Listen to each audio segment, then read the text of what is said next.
There's an old Japanese ritual called the misogi. And the notion around a misogi is you do something one time a year that's so big that it's truly year defining. So if there are no more questions, I'll leave you guys with this. VaynerSpeakers. I wanted to share some of the stories of my journey, but I've had a lot of egg on my face and they're never fun, but it's all part of it. This is a bucket list item for me. I'm here because I like doing it. I like speaking, but I'm a bigger believer in dropping the B in bucket and adding an F and creating an ucket list. There's an old Japanese ritual called the misogi. And the notion around a misogi is you do something one time a year that's so big that it's truly year defining. Here's 3 things that everybody can do.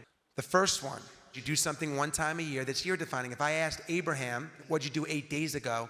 Pretty sure you couldn't even tell me. It's really important that we put one year defining thing that really defines our year because the clock keeps ticking.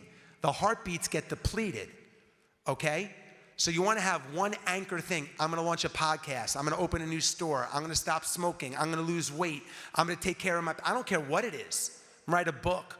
I'm going to interview my parents on Zoom and keep it in my archive for my kids. I don't care. But what's the one thing that you're going to do this year that's really big, a little bit scary? The second thing that I do is every other week, every other month, I do one thing on a weekend I normally wouldn't have done. What does that look like for me? Instead of watching the Georgia football game, maybe I take my kids fishing. Maybe I go to a conference like this. Maybe I take a cooking class. But I do something I normally wouldn't have done. Well, why is that important?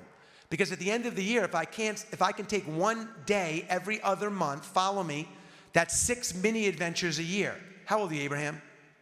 How old are you? 50. If you live to 80 and you did the 2 things I just said and you had 30 more monumental things, okay, and 180 mini adventures, that's a heck of a life. That's a heck of a life.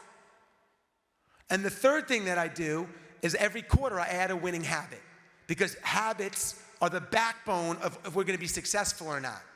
Grit and habits. So I might say, I don't drink enough water. I'm going to drink 100 ounces of water. I'm never going to be late to a meeting ever.